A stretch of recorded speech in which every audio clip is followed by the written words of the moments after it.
So it does seem like a fairly scary process. I mean, there are some nights where you wake up and you think, am I doing the right thing?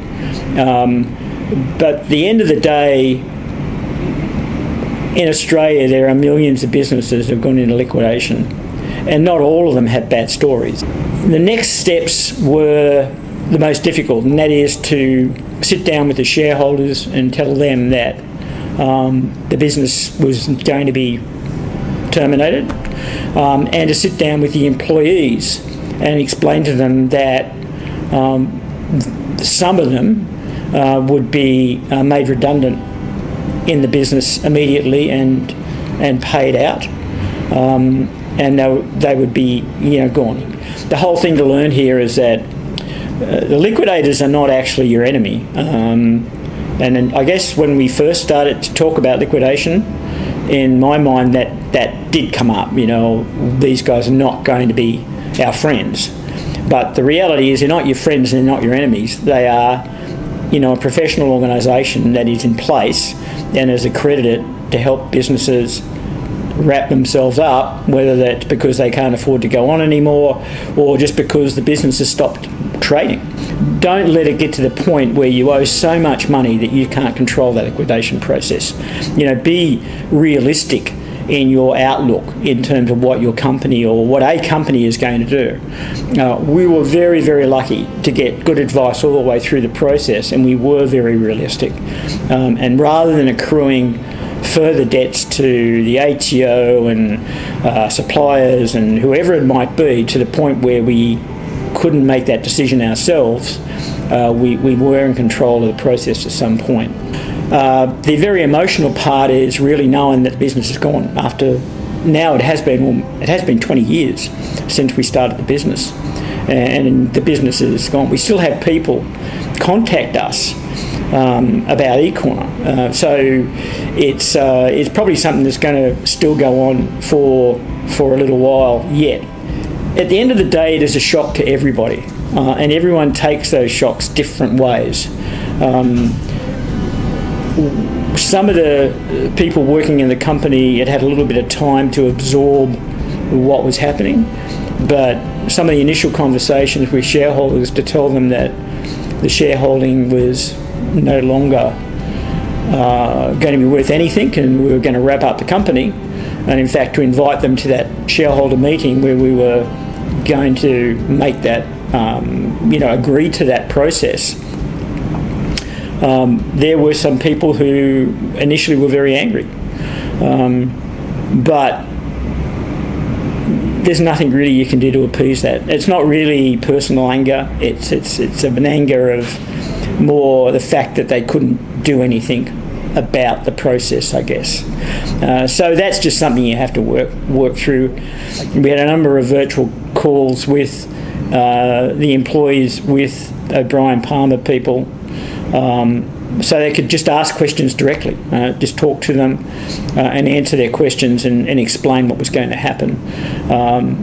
It's good to go through and make sure everyone that is involved has exhausted the questions they want to ask, because it's those unanswered questions that eventually may disturb you more than anything else. What can I pass on to people that are going through a similar thought process? If you're thinking that you might be struggling and not be able to get the business to carry on effectively, if you're running up debts and having to go and borrow lots of money, and don't laugh when I say that there are companies out there who live on credit cards. We had some customers that we worked with prior to obviously stopping the business, who had 10 or 12 credit cards, and their way of paying debts was to just cycle through credit cards. And it's a terrible way to run a business, right? So if you're starting to get these things, seeing these things in your business that worry you about it financially, then seek advice. I think O'Brien Palmer turned out for us to be the perfect organisation to work with, because they were, number one, all the other people we trusted knew them. But Brian Palmer gave us a very good understanding of what we had to do, and they helped us through that process. They put a team in place, a few of their people who were the go-to people that we could go and ask questions of almost any time of the day or night, and they gave us good, solid advice. In some cases, they just took over the problem for us, because it wasn't, as I say, once you got into that process, many of these things aren't your problem anymore. It's actually the liquidator who is now running your business.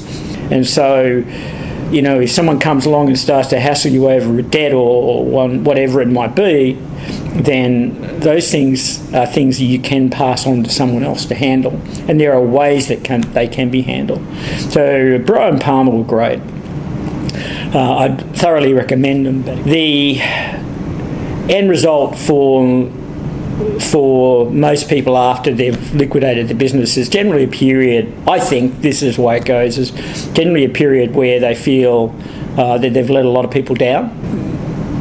What I think is very much important to understand that if you don't do something, you're going to let many more people down over a much longer term than by actually taking action and doing something with business.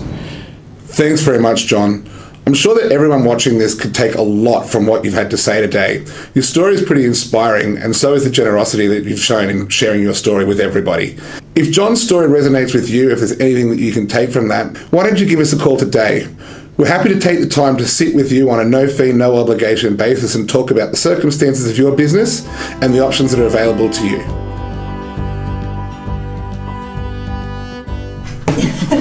You're getting really used to this. I'm quite calm about it now. Yeah.